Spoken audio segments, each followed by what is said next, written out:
This is your ultimate stop for everything sports. The Golden State Media Concepts Sports Podcast. Should I say more? From the NFL, MLB, the NBA to MMA, it's all in here. The Golden State Media Concepts Sports Podcast. Listen now.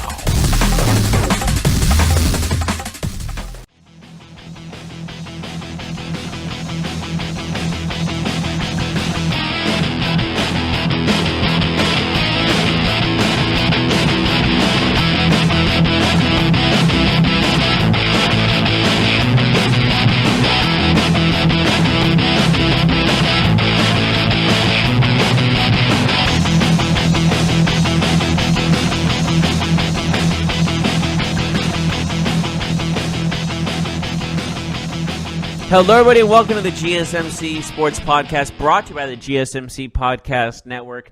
I am your host, Jeff Malinoff, and with me, as always, is Mark Souza. We got a lot to talk about in the world of the NBA, NFL, and other sports that need to be discussed. We will, but first things first, NBA. I think we should start with a little Joel Embiid talk. What do you say? Because he had stuff to say. Yeah, he certainly did. He said in an explicit... I'll just say this. He says explicit refs. Mm-hmm. He said the referees effing suck.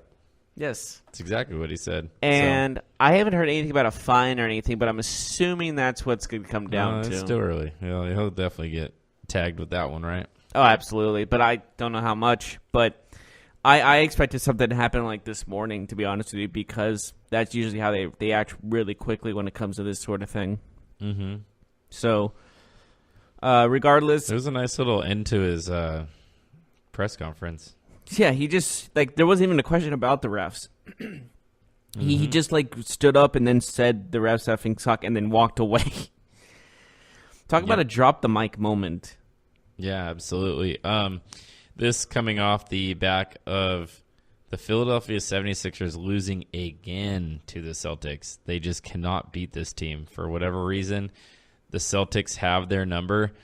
Maybe they're just... It's the 7 or the 6? Both.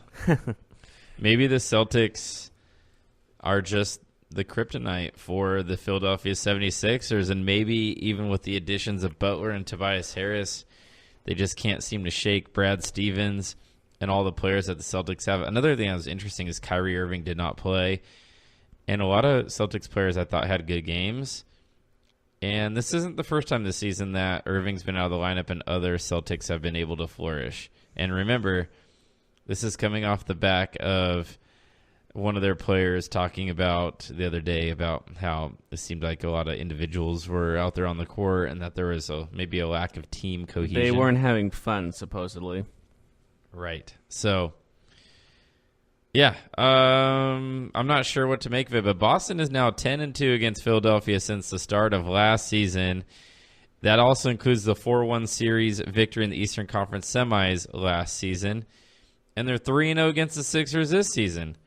So, I don't know what to say. And 5 of the last 7 have come with Kyrie Irving sitting out.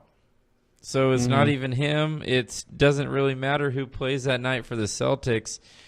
I don't know what it is, but man, that's got to be frustrating for the Sixers because we heard them talk about it in the preseason. We heard Joel Embiid talk about it early on in the season how going to Boston and winning there was like a goal of theirs, something to get off their back. Well, they haven't been able to achieve it, so still nothing yet. But maybe if they meet in the playoffs, they can get over that hump because I think that'll be a lot sweeter than just beating them in the regular season, obviously. Speaking of playoffs, they're now tied. Both these teams are tied with identical 36-21 records for 4th place, which means the Sixers are losing the tiebreaker here. And if the playoffs started today, they'd be the 5th seed, and they'd have to play Boston with the Celtics owning home court advantage. I think that'd be like what Embiid would want in theory, just like so he can say, we got to beat them at home, we got to prove that we're better than this team, so on and so forth, like an improving standpoint. But obviously in an advantage standpoint, it goes directly to the Celtics. And this is going to be very interesting because I feel like it's almost destiny these two are going to face in the playoffs. Yeah, if the Pacers can keep winning games, then maybe it won't be so easy for the Celtics or the Sixers to move up in the standings, which might mean these two teams remain in the fifth or the fourth and the fifth spot and ultimately face off in the first round, not even the semifinals, but the first round of the Eastern Conference playoffs, which obviously would probably be the best matchup of the first round of the NBA playoffs, even when you combine that with the Western Conference. Obviously, the West is so tight right now that a number of teams could be the 4 and 5. I mean, I think there's probably about 6 or 7 teams that could occupy those two slots there combined. So, but regardless, you got to think Sixers and Celtics would probably dominate the TV ratings in the first round of the playoffs. It's the most intriguing matchup I see on like if this season ended today. And obviously, this is a big turnaround for Boston, like you said, after those comments by Morris about the team's mental game basically not being all there. Mm-hmm. But regardless, they beat a championship contender in the 76ers. But it seems like how good Indiana has been playing. They're on a 6-game winning streak themselves. They can hang on, and these two will meet in the playoffs. I have a gut feeling that this is going to be the first round matchup. What if it's going to be if Philadelphia is going to get the home court advantage or it's Boston? Regardless, I think this is it. Just has to happen. It feels like this is what needs to happen in the first round. Yeah. You know what I find interesting is Boston has a chance to win an NBA championship and a Stanley Cup. They've already won the other sports, right, this year? Super Bowl and World Series, yeah. Wow. Wouldn't that be something? I'm not sure about the Stanley Cup. I'll check Well, the they're standings. in third in the East. Yeah, but that could be... Yeah. They're one of the best teams in the NHL. They have 72 points, which is granted, but that's in the Atlantic Division. If they can easily, the Canadians are right behind them at 69 points, so that can turn. But I mean, they're going to have two playoff. Like the Celtics and the Bruins are going to be like decent playoff teams, right? Yeah, most likely. Yeah, so that's pretty crazy for one city to kind of dominate like that, right? But it seems if they lose their 3 spot, the Bruins do, and get into a wild card spot, they might have to play the Lightning, and that's the best team in hockey. So the other night, though, when I was watching the Celtics Lakers. They showed a graphic, and I think it said that Boston has 11 or 12 championships in the last, 15 years. Yeah, it's not fair. We get it. Boston, you're successful. Insane. When they went quite some time without being successful. I don't care. It's enough's enough.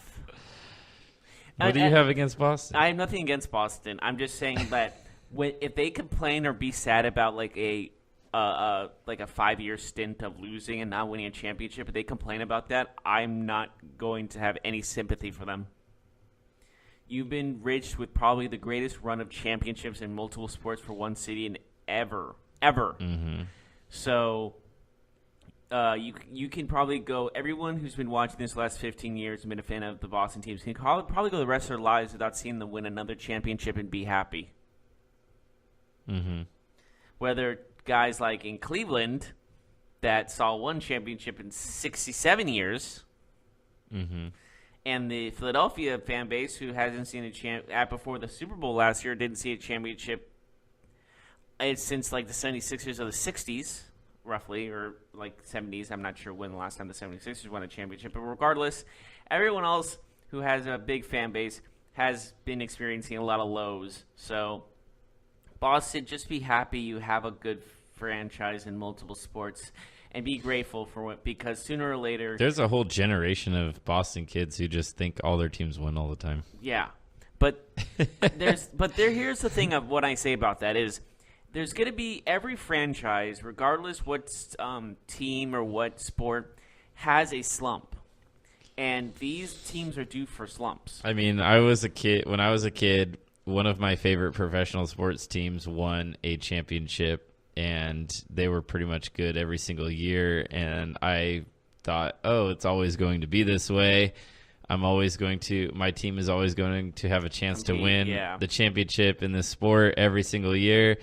And now as an adult, how many years later? 20, almost 25 years later. It's 23. I've seen my team win 0 times in a handful of playoff games and make the playoffs a handful of times. So Boston, just be ready for it. It will happen. Yeah. Not to be a Debbie Downer, but your teams will go through ups and downs, and there'll be periods of time. It'll be 15, 20 years, and if you're lucky enough, you'll be able to see 3 or 4 different cycles like that where it goes up and down. But you got to see 15 years, basically 20 years of excellence. So take that as you will. I don't know about 20. 2004, almost 20. I would say. Oh wait, 2001.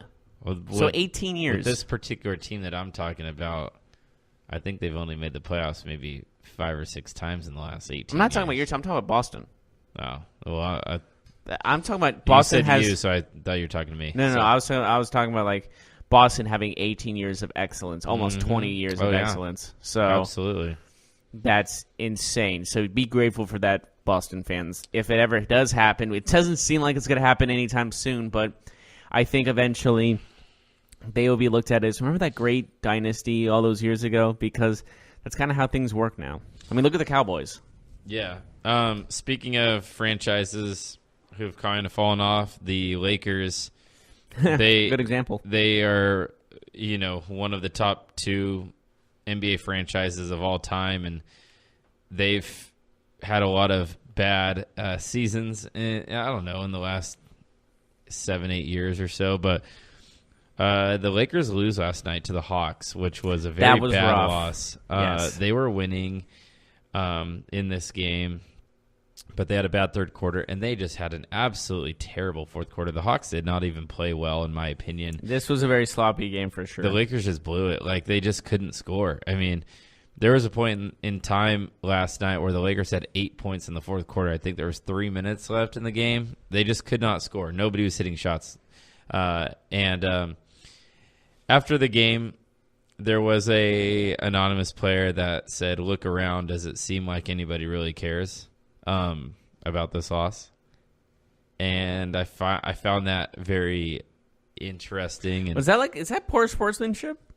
Or is that like denial of what your team is? That individual is saying like maybe there's something wrong in the locker room. So, anyways, like in a more negative standpoint, not a positive standpoint. You're saying, yeah, negative. Like, yeah, I'm not sure what I heard that too, but I'm not sure how he meant it by like we don't care, we can move on and do better, or like this is only norm for us how we play at this level. So LeBron will leave the country for a brief vacation before he heads to the All-Star game, and he talked about some of the players needing to decompress and coming back, and coming back with a fight with the last part of the season. So, I mean, obviously there's been some drama there lately. They went through the whole "will I get traded" drama with about half the roster, maybe even more than half the roster. They Probably got that 90%, big win. You can even say 90% of the roster. They lose by 42 right after that. They get the big win in Boston, but then they lose this game in Atlanta. And do you know what added insult to injury about this game? What's that? When when LeBron was at the line, they were chanting Kobe is better. I think that just like added insult to injury. Yeah. It was just like they're just toying with you now. So we'll see how the Lakers respond, but I mean, this is obviously a kind of a marker in their season here. Like, we're going to look back and be like, are they going to respond from this? They do have an all-star break to come back and regroup and get better. But this is the furthest that LeBron has ever been in his career where his team has been under 500. They only sit 2.5 games out of 8th, so they're still in it. Does that mean he's never missed the playoffs in his career? Right. I think I know it's probably a slim chance, but this might be that year. Yeah. It's not looking too good. I would still be absolutely shocked if the Lakers did not I make would the be too, playoffs. but like this is the closest he's ever been to not making the playoffs. So it's a possibility, Right. So, I mean, I think he knew that when he joined the West that it wouldn't be so easy, but at the same time, I think he probably thought it'd be a little bit easier than it has been. So, yeah. We'll see how it goes, but that loss to Atlanta last night was not good, and they've lost some very bad games this year. That was a very winnable game, too. So yeah. Stating the obvious. Speaking of, I guess, ugly losses, the Pelicans lose to the Magic last night. At home. The Pelicans are at home. They lost by 30 points, 118-88 against the Magic are actually not doing too bad at the moment. They're 26-32. The Magic are terrible. The Magic are awful. At the moment, they've won some pretty shocking games. To be honest, they've won 4 straight. I'm just saying, the Magic are not a good basketball team. Like they're in the bottom 10, and they might make the playoffs. And they win by 30 points on the road. That is obviously embarrassing. We know the Pelicans have mailed it in. We know that they're not attempting to make the playoffs. We know this, and we know that there's problems with their star player. Anthony Davis scored 3 points last night. He scored 3 points. He played 24 minutes. We knew that his minutes were going to get cut. He made 1 basket. He had 6 rebounds, 0 assists. We're talking about a guy who's a triple-double threat every night. Now, I know he's not going to get a triple-double playing 24 minutes. But 3 points and 6 rebounds for a player that could be the best player in the NBA is absolutely embarrassing. Oh, yeah, it's a problem. And it just shows that, I think he just lost the will to play almost. It feels like that. And he said that. Yeah, he even said that they weren't interested in playing, that nobody on the team was interested in playing tonight. This is just a very lack of effort in the most crucial times possible. And, you're also looking at the Magic. The Magic. Do you kind of think that Anthony Davis is just being a baby, though? I mean, look, he obviously doesn't want to play there, but that's an embarrassing effort when you're the best player on the court. You're easily the best player on the court. There's nobody on the Magic or the Pelicans that's even close to him in talent.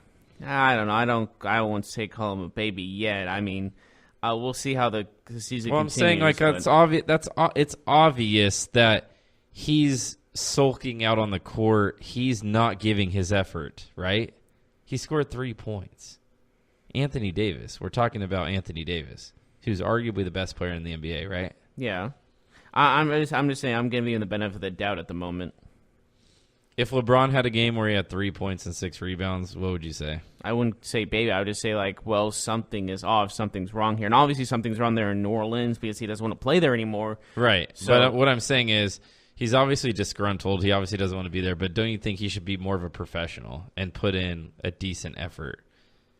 I mean, yeah, but I don't know. I don't know what to say. He didn't play basketball last night. He stood on the court. No one played basketball in New Orleans last night. Yeah. It wasn't just him. Well, they're not a good team without him. I mean, let's be honest. But at least, I don't know, play players who want to play. And I know that they're under fire for, the league has told them, you need to play Anthony Davis. He's a draw. Yeah, but we'll see how long that lasts. Yeah, and with this win, the Magic have the same number of wins as the Detroit Pistons, who are 8th in the conference. So the Magic, as you just bashed them, but they might make the playoffs. Mm-hmm. There's a possibility. They just might, but they're not a good basketball team. Let's be real. Just watch them win the NBA Finals now. Yeah. It's out of spite. If they make the playoffs, I'd be shocked. If they won a game, I'd be shocked. But who knows? The East, it's who at this point of the season in the Eastern Conference, it's which one of these teams wants to tank and which one wants to be the one lucky winner to go in and get swept in the first round, right? Miami, Orlando. It seems like Miami and Orlando are the only two teams kind of fighting to make the playoffs. Washington has no chance. They've already made trades. They don't have John Wall the rest of the season. They're done. They're 24-33. They're done. Yeah. Well, you just said the Magic are you said just a couple minutes ago the Magic weren't fighting for a playoff spot. Now you're saying they are, but we really don't know. No, they are fighting, but they're not good. There's a difference. You can fight for a playoff spot and be a really bad basketball team. You in the NBA. Half the league makes the playoffs, and half the league isn't good. You know what I mean? That's why I think they should maybe change this up a little bit, because isn't that too many teams? 15 or 16 out of 30, so more than half of the NBA makes the playoffs. I've always thought that was way too many. I mean, there's an argument to be made that the 7 and 8 seeds never really even have a chance to win more than a game. How many upsets have ever happened between a 7 and an 8 seed? The only one I mainly remember is the first one, Denver over Seattle. Yeah, Dikembe. Yeah. Oh, God, Dikembe Mutombo. With the image of him laying on the ground with the basketball after they won. And they lost the next series, I'm pretty sure. Yeah. Yeah. And it's just crazy to look at, like, how that's the most memorable one, and I can't think of any others. They're really, like, I don't remember that there being, like, a Cinderella basketball team in the NBA that, like, went from 8 seed all the way through, or, like, I don't think it's ever happened. Won the last game of the regular season to get in and then Maneuvered maneuvered their way through and ultimately held the trophy at the end. Like, that's never happened, right? Well, I think that's another problem with the NBA is it's so top heavy that it's almost like there's just 3 teams. The best team always wins, right? Like, it's in the NBA, it's the one sport where the best team always wins. But it's just frustrating to watch how, like, it's such a top heavy league that there should be, like, only 5 teams in the NBA logically that have a chance to make the playoffs, and that should not win the championship. And I feel like that should not be the case. I feel like every team has professional athletes, and they all should have an opportunity to make the playoffs or make the finals. Excuse me. But it's coming down to the Warriors or either like the Raptors or the Bucks. Like, we know that's almost like how it's going to go down. This is a good segue to talk about the Warriors winning their 16th out of 17 last night. Remember when the Warriors winning? Remember when the Warriors lost to the 76ers like a week and a half ago, and people were like, "What's wrong with the Warriors?" Well, I think there was also the arguments between, like, Durant and Draymond were still, like, fresh at that time, and so isn't it just funny how people say stuff like silly they stuff? want something to change? Can you blame them? Can you really blame them? The Spurs survived last night against the Grizzlies. They got a win by 1 point where Jaren Jackson Jr. for the Grizzlies was at the line. He could have tied the game if he would have sunk both free throws, but he misses the first, and then while trying to miss the second, he makes it. How do you try to miss it and yet you still make it? How is that possible? So, we see it every once in a while, right? It's so easy to miss. So 108-107, San Antonio remains in the playoffs if it were to start today in the Western Conference, in the 7th spot. Utah, with the loss against the Warriors last night, also stays in 6th place. So it's getting really tight in the West, but we should probably take a break. Yeah, sure. When we come back, we'll talk some about the NFL. Antonio Brown and his official news. But we'll talk about that when we return.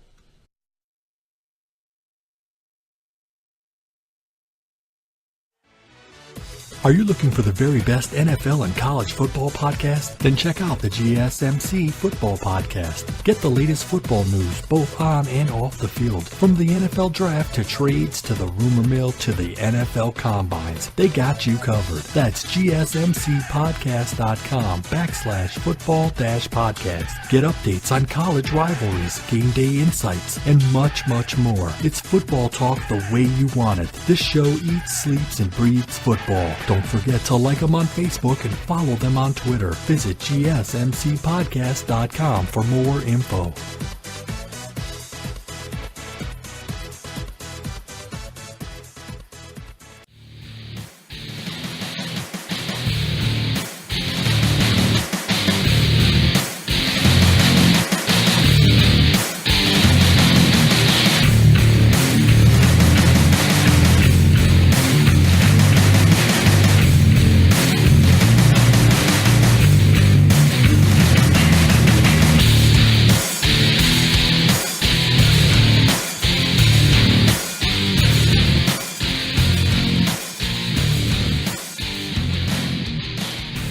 Welcome back to the GSMC Sports Podcast. Just finished our NBA talk. Now let's move on to the NFL, as it's official. Antonio Brown is officially asked to be traded from the Pittsburgh Steelers to any team. There's no been word on what his preferences are, unlike Anthony Davis's trade request. But it seems like there's a few teams that are on his mind or on the minds of fans and others that are looking at this. And so the question is this going to happen? Is this trade actually going to happen, or is it going to be just like Anthony Davis and it's not going to happen? It's going to be like almost pushed under the rug until a later date. Yeah, so Antonio Brown has officially requested the trade after, weeks or months, however long, of speculation. So he did tweet a farewell to Steelers, to the Steelers and their fans yesterday. So that was like an ominous thing on social media. Some did not take it so well. And then Adam Schefter reported later on in the day that Antonio Brown did officially put in the request. So he's ready for it. So if we thought, I guess, maybe the players just kind of needed to meet to hash it all out. We heard like Juju Smith-Schuster at the Pro Bowl say that all they would need to do is talk, and I'm sure they could resolve it. Doesn't sound like it's heading in that direction, although it doesn't mean that it won't. There's still a chance, I It's guess. like the Steelers are trying to talk, and Brown's like, la, la, la, I'm not listening to you, la, la, la, la, la, la. You know, when you do that as a kid. Mm-hmm. Not saying he's acting childish. I'm just saying that I think that's how it's going to go. And they're going to try and talk to him, and Tony Brown just wants to move on. That wants nothing to do with Pittsburgh anymore. And, I think this trade, I think it's going to happen. I think it's going to happen before we know it. Might even happen during the draft. So Antonio Brown still has 3 years remaining on his contract, $12 million, $11 million, and $12 million for the next 3 years. Now, we've talked about the implications before if the Steelers were to trade Brown now, but just to reiterate what that would mean. If Antonio Brown is traded or cut before March 17th, the Steelers would be on the hook for $24 million. Yeah, but I think it almost feels like that. I understand that it's a horrible business decision for the Steelers, but it just feels to me that Antonio Brown's like not giving them much of a choice. You know, it just seems like he's going to make them miserable until they pull the trigger. In fact, I misspoke there. If they cut him before March 17th, they have $21 million in dead space. If it's after March 17th, it's $24 million. So it's more. If they cut or trade him. If they trade him after June 1st, they would still be on the hook for $23 million. But they could spread it over the course of 2 seasons, which would be $9 million hit and a $14 million hit in 2020. That is ugly. Wouldn't you just want to get the one dead cap out of the way and just next season push for free agency? I'm not going to lie, man. These numbers, they might want to get rid of him, but it makes it really hard for them to trade. I actually think that if a team trades for him, they're going to have to absorb some. I think it would have to be some salary cap considerations in return. I really do. So I think a team, if they were to trade for Antonio Brown, would have to take Antonio Brown's contract, $12 million, and probably give the Steelers a lump of cash. Are you allowed to do that in the trade in the I NFL? believe you can. I believe you can trade for I know. cash I know. It's just always kind of finicky how all that goes down. It's always a question. But if you can, let's just say you can, because I believe you can. I believe you can. But if you can, I don't think they're going to get much out of Antonio Brown in a trade, because a team is not going to be like, here's our first round pick, here's $15 million. You know what I mean? Like it's going to be, well, fine. Well, we'll take over the money, but we're giving you a 5th round pick. Yeah. And they'll be like, okay, well, we want to get rid of him so bad, and we want to save that much like that's money. What's going to happen, though? But a 5th round or a 4th round pick might be worth it for the Steelers, because they would be saving a ton of money if they. Yes, they'd be saving money and getting rid of a bad attitude. Right? And if they do it quickly, they can do stuff in free agency with.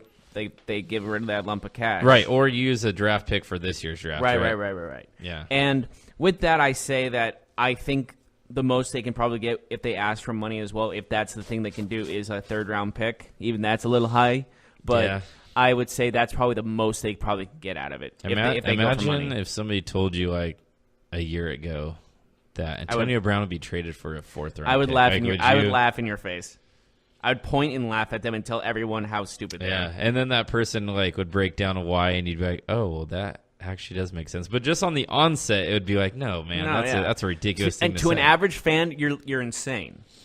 It's going to be unpopular too, because you know why, Jeff? Because we know the specifics. Like, we understand the details, but to the average Steelers fan, to the average NFL fan, all they're going to read is Antonio Brown traded for a 5th-round draft pick. You know what I mean? Yeah. And they're going to be like, they're not going to hear about what the hell yeah. were the Steelers doing? Are they stupid? But How then, could they do that and but not then understand? you look at it in details, and there's money involved and some other stuff involved in the background that is actually benefiting the Steelers in this situation. It sucks because I don't think the Steelers can actually win in this. You know what I mean? Like I think it's just like how bad will they lose? Yeah, in this? and Vegas actually put out odds of who's going to land Antonio Brown, and the Niners are favored at plus 200.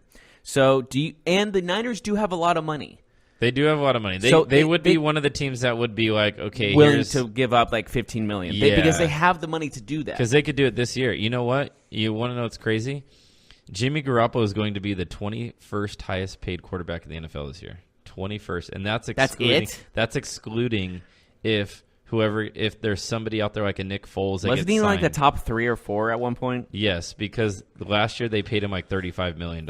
They gave him a huge first year contract, which is smart to give them flexibility because they had a lot of money. That's a smart business decision overall, and I don't think Garoppolo is complaining. He's still getting $35 million. Oh yeah, he already has it. Yeah, it's already in the bank. Yeah, it's already making money. That's and already he's making money more. for Yeah, him. he's already making more as it goes on. And then also you look at like makes rehabbing your ACL a little easier, huh? Yeah, and also getting Antonio. And then if you're hearing you might get Antonio Brown, and it's because your contract you're getting because how they read up your contract that could help. I think you're pretty satisfied because you have Marquise Goodwin, who's very underrated in my opinion, on one side that goes deep, as well as Antonio Brown that can also go deep but can do everything else on the field. He's an all-around wide receiver. And then you have some good running back wide receivers in Matt Breida and Jerick McKinnon. You forgot the big one. Oh, George Kittle, of course. Yeah. I was just looking receiver-wise. Right. But obviously George Kittle is a huge addition to that. Who else is on that list for you got Niners are number 1 in Vegas right now to land Brown? I saw Pittsburgh's actually number 2 to keep him at like plus 350. Yeah, that makes which sense. makes sense. You know who's actually kind of low on this list that I actually can see as a higher availability is the Colts. Yeah. Because they have, if we're talking about who has the money option, if they're going to do the money way, the Colts have plenty. Steelers probably want to get, if they had it their way, put them. San Francisco would make sense because it's a different conference and it's on the other side of the country. Like it's kind of like out of sight, out of mind. But if they could get like more money than let's say $15 million, they could probably ask for like if they ask for like 25, the Colts could do that. I know that's like Antonio Brown's probably going to be the biggest offseason acquisition. Yeah. Right? Isn't that crazy? He used to be Le'Veon Bell. It's still a Steeler, but now it's Antonio Brown. God, but I can't believe they're about to lose both of these guys. Yeah, they look like it's about to be a rebuild season for the first time in their career. But they still have good players, though. Yes, they do still have good players, but losing 2 arguably the best players at their position, that's going to hurt regardless.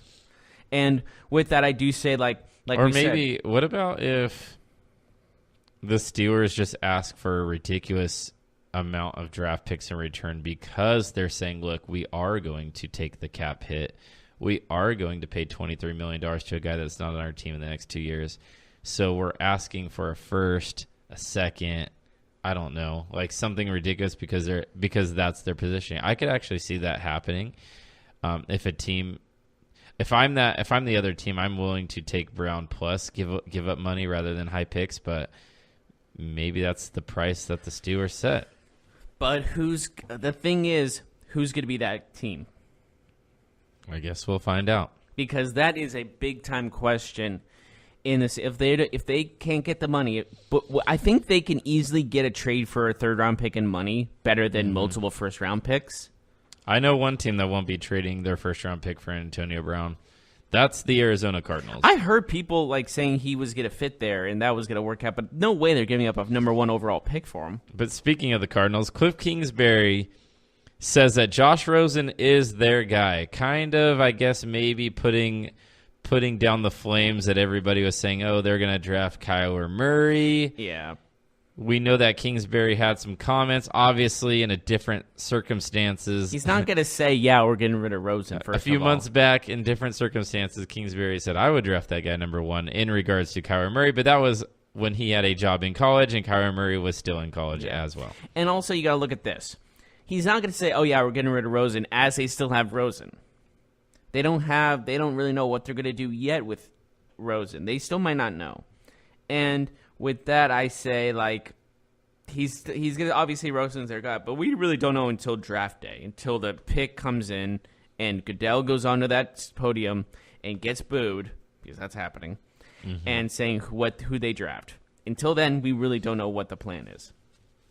Right. So, what do you think? Do you think that does your opinion, I guess the odds or percentages in your head that you thought their chance of drafting Kyler Murray number 1, does Kingsbury's comments change how you feel about it, or do you think it means absolutely nothing? I don't think it means nothing yet, because of course he's going to deny allegations that they're going for Murray. Because why would you put strain in your team as you're just starting to coach? Like, that's not a smart business decision. So I think there's still I would say 50% chance. I'm not. This is his exact quote. He said, "Our feelings towards Josh haven't waned or changed or anything. I get we have the first pick in the draft, and there's going to be a million scenarios over the next 3 months that are going to come up. But no, Josh is our guy."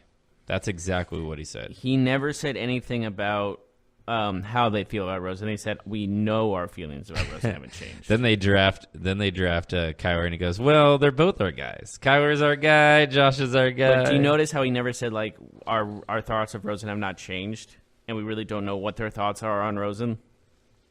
That's true.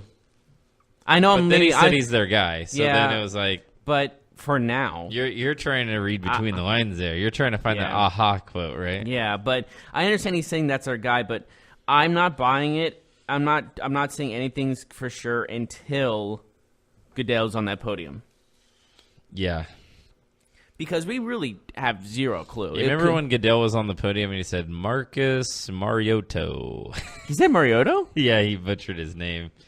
I remember him saying imagine Foster having wrong. 5 months. He said Foster to a couple of Fosters. Imagine having 5 months to prepare for someone's name, and you it's not like you go on stage and it's like deer in the headlights. Like, you know the name that you're about to say when you walk up there, so you can prep. You can prepare it before you step. And he still said Mariota. He gets a lot of names wrong, actually. I mean, I get it if it's like some random dude, but we were talking about a dude who was like a really prevalent college football player, you know? Yeah, he was a Heisman Trophy winner also. Yeah. Maybe that kind of. Yeah, but we should probably take a break. Sure, we can come back. We'll talk about anything else. We'll talk about Duke basketball, man. What happened last night? Oh, yeah, that huge comeback that people were going to bed. If you saw some tweets, it was pretty hilarious. But we'll talk about that more when we return.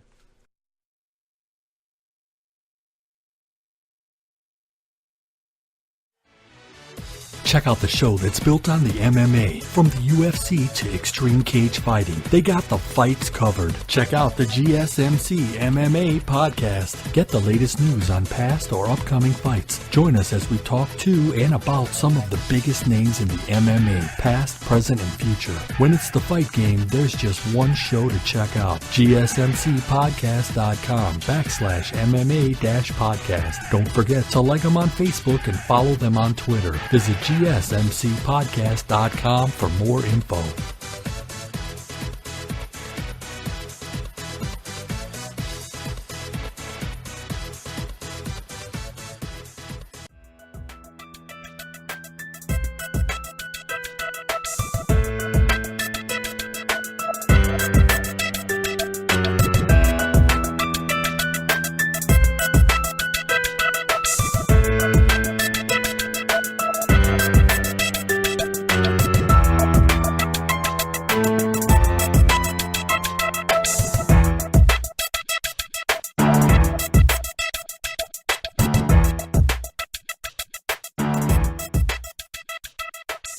Welcome back, everyone, to the GSMC Sports Podcast. Just finished talking about the Antonio Brown situation as well as the Josh Rosen situation.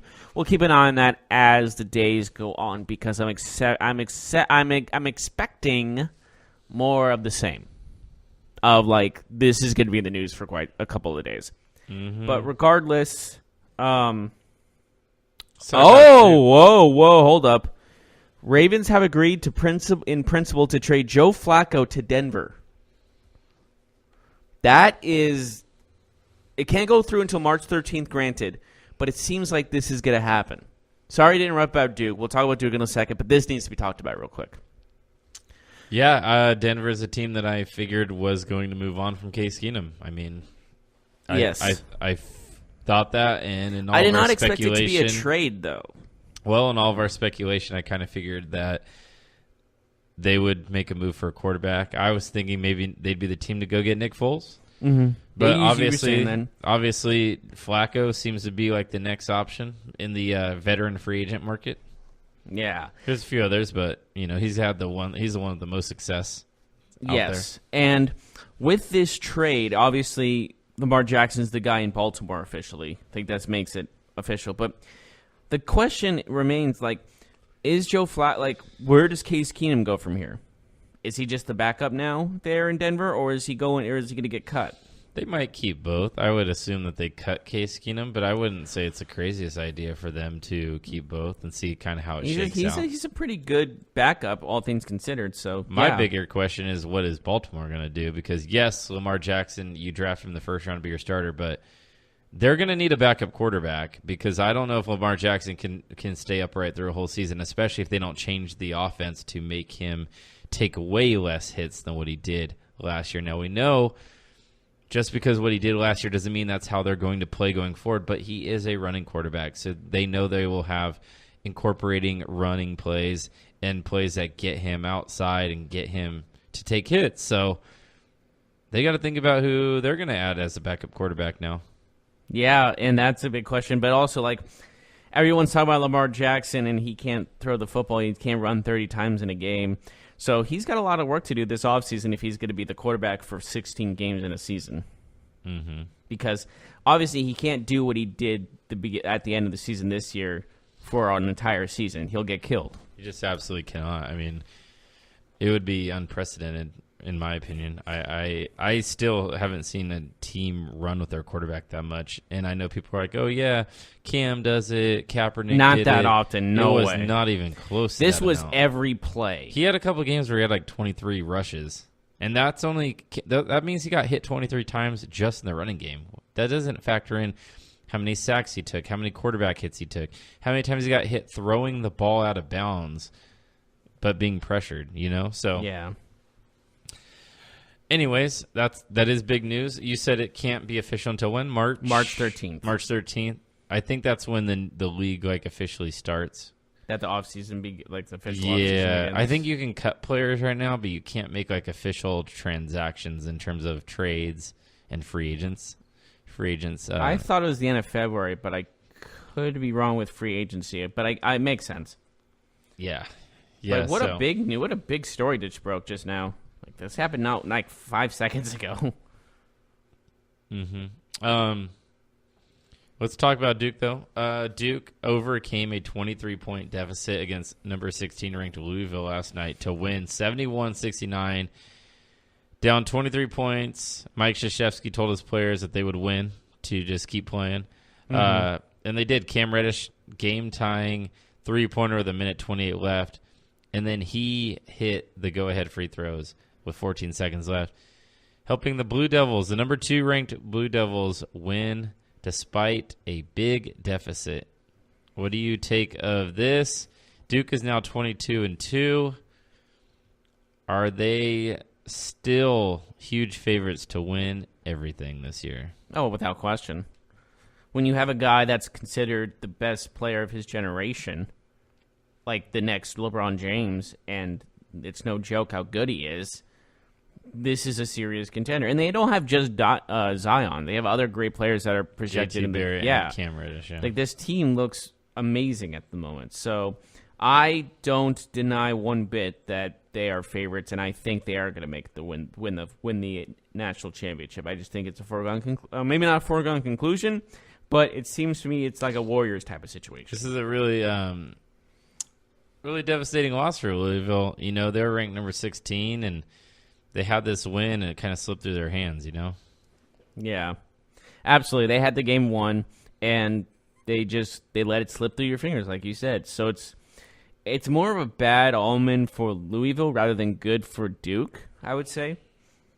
You know what I mean? It's it shows that they couldn't slam the door, and this could really affect when it comes down to the tournament, if they make the tournament and all that good stuff, because if they lose like that in the kind of game in the tournament, That's going to hurt way more than this. Speaking of the tournament, we are in middle of February right now. It's almost March. So it's almost time for Madness.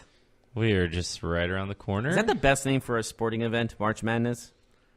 It is. You know why I like March Madness? Let me tell you why. Because March Madness is like the first sporting event where, at least where we live, it starts to feel like spring. You got stuff going on. St. Patrick's Day is going on.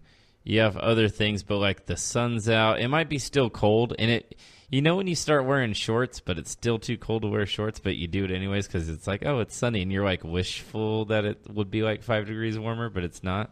It's like that time of year, at least where we live. Yeah. So I like March Madness. I like the tournament, of course, but I also like the weather change in terms of when. So it's not just the sporting event itself; it's the vibes, right? Like it's the weather. It's having a beer at noon, and it's warm outside. Yeah, I see what you're saying. You know how it is. You went to college, What's college? Mm-hmm. No, I'm kidding. I went to college. We got to talk about some baseball for a minute.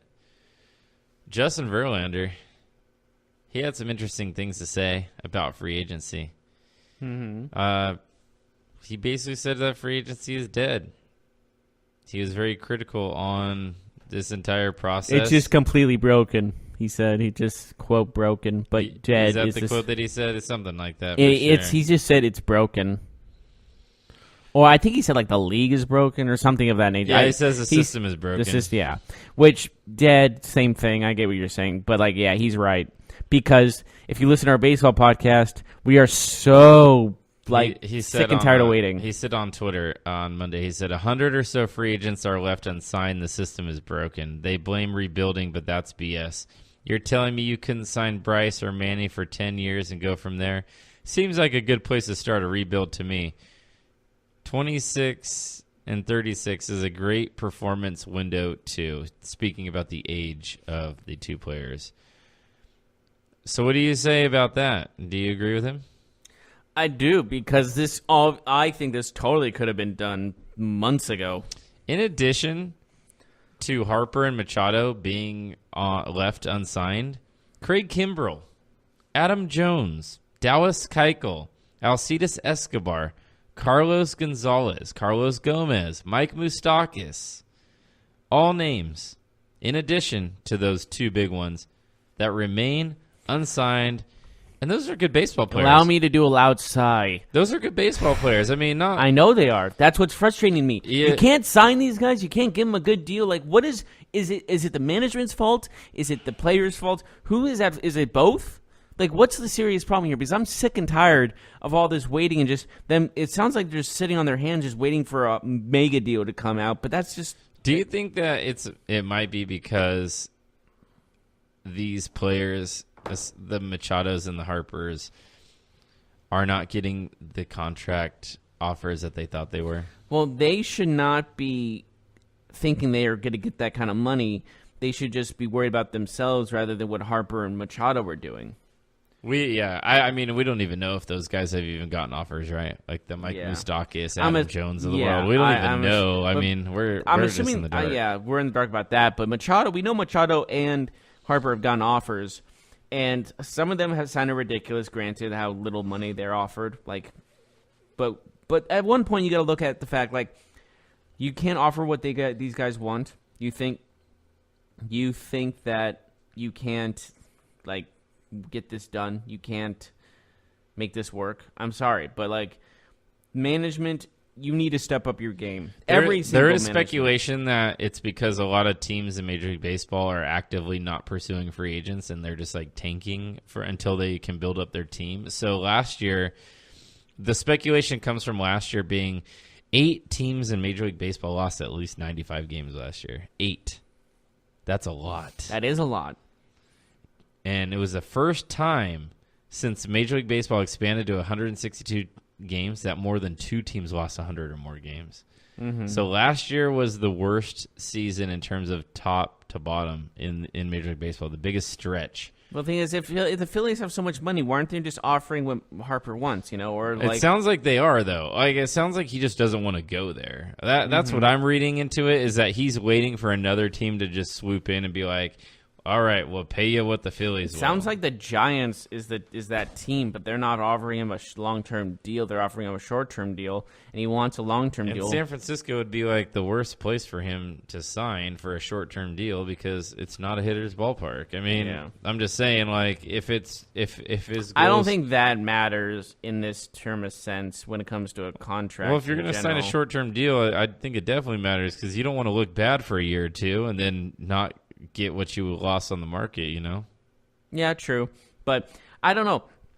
All I have to say is make up your damn minds. Is that too much to ask? Mm-hmm. Like, it's been, let's see, off-season began right after the World Series, correct? November-ish? Mm-hmm. We're in February now. It's been 4 months, roughly. Yeah? 4 months? Yep. Are you kidding? No one can make a deal in 4 months? Yeah, I mean, obviously there's something going on. Like, the excitement's just not there, right? Like, the NFL. I've given my opinion on what needs to change. The NFL is already having off-season stuff that's insane before you're even allowed to do anything. Mm-hmm. Baseball, you've had 4 months. You can't do anything in 4 months? Like, Verlander's right. It's broken. It's completely broken. Mm-hmm. They need, like, 10,000 decisions on ESPN because of this now. Like, you were talking about how they should do Machado and Harper on a decision on ESPN. They need it for, like, 6 other guys now just to get this thing moving. Right. Like, it's getting almost, it's honestly just frustrating me at this point because I'm sick and tired of waiting on these long, we know they're going to get $250, $300 million deals, these insane amount of money, and we know that's going to happen, and yet we're still waiting on who's going to pay them. Like, just these, like, Harper especially is probably the hottest prospect, hardest player in baseball, arguably, and you're not going to give him the money he wants. He's a franchise player. He's a draw. It's not just paying for a player. It's playing for tickets. You know what I mean? It's also paying for revenue because he's an investment that you can succeed with. Mm-hmm. Absolutely. So that's just we'll see what happens. But thanks for joining us. Yes. We'll see you tomorrow. And again, take care. Have a good day, everybody.